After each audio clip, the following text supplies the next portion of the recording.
Hi friends, প্রতিদিনের মতো আজকেরও চলে এসেছি নতুন একটি রেসিপি নিয়ে। আজ বানাবো ভীষণই মজাদার একটি রেসিপি, এগ লাবাবদার। বানানোটা খুব সহজ হলেও খেতে কিন্তু অনেক বেশি টেস্টি। তাহলে চলুন দেখে নিন একবার রেসিপিটি। এর জন্য প্রথমে একটি কড়াই বসিয়ে দিয়েছি গ্যাসে। হালকা তেল গরম হতে তার মধ্যে দিয়ে দিয়েছি দুটো এলাচ, দুটো লবঙ্গ আর একটা দারুচিনির টুকরো। এখন এগুলোকে কিছুক্ষণ ফ্রাই করে নেব, যতক্ষণ না এর থেকে খুব সুন্দর একটা খুশবু আসছে। তারপর এর মধ্যে দিয়ে দিচ্ছি একটা পেঁয়াজ কুচি, মিডিয়াম সাইজের একটা পেঁয়াজ, খুব ছোট্ট ছোট্ট করে একদম মিহি করে কেটে নিয়েছি, সেটাই এখানে দিয়ে দিলাম।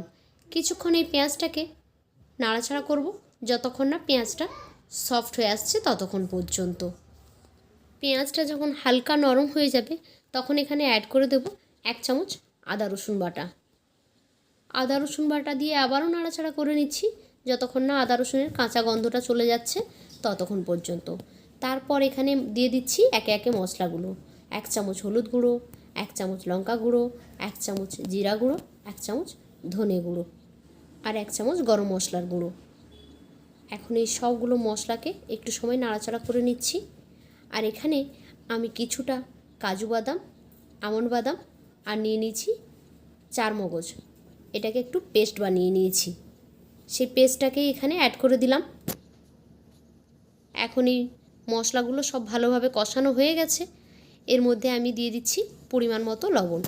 আপনারা চাইলে কিন্তু এখানে অল্প একটু চিনিও অ্যাড করতে পারেন, তবে আমি এখানে চিনিটা দিচ্ছি না। এখন এই মশলাটাকে খুব ভালোভাবে কষিয়ে নেব, যতক্ষণ না এর থেকে তেল ছাড়ছে ততক্ষণ পর্যন্ত। দেখুন মশলা থেকে তেল ছাড়তে শুরু করে দিয়েছে, মশলাটা একদম কষানো হয়ে গেছে। এবার এর মধ্যে আমি দিয়ে দিচ্ছি জল। খুব বেশি জল দেওয়ার প্রয়োজন নেই, অল্প একটু জল দিলেই হবে। এবারে এর মধ্যে ডিম দিয়ে দেবো। ডিমগুলো আমি একটা বোলের মধ্যে ভেঙে ভেঙে এভাবে দিয়ে দিচ্ছি, তাহলে ভালো সুবিধা হবে।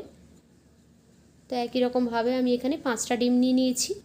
এখন আমি এটাকে ঢেকে রেখে দেবো, যতক্ষণ না এটা কুক হয়ে যাচ্ছে ততক্ষণ পর্যন্ত। সেখানে 5 মিনিটও সময় লাগতে পারে বা 6-7 মিনিটও সময় লাগতে পারে। এই যে দেখুন রান্নাটা আমার হয়ে এসেছে, ডিমগুলো সেদ্ধ হয়ে গেছে। আমি একটা তুলে দেখাচ্ছি, দেখুন পুরো গোটাই রয়েছে, কিন্তু এখানে ভাঙেনি কোনোভাবে। এরকমভাবে সবগুলো তৈরি হয়ে গেছে। গ্রেভিটা আমার কাছে একটু বেশি মনে হয়েছে, সেই জন্য আমি এটাকে আবারও কিছুক্ষণের জন্য ঢেকে দিচ্ছি। 1-2 মিনিটের মতো ঢেকে রেখে দিচ্ছি। প্রায় 2 মিনিট মতো পরে দেখুন রান্নাটা কিন্তু আমার একেবারে কমপ্লিট হয়ে গেছে।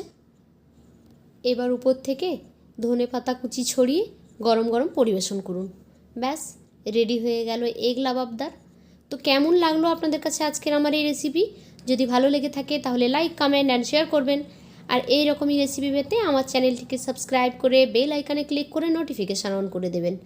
তাহলে যখনই আমি কোনো নতুন ভিডিও আপলোড করব সেই ভিডিও নোটিফিকেশান সবার আগে পৌঁছে যাবে আপনাদের ফোনে।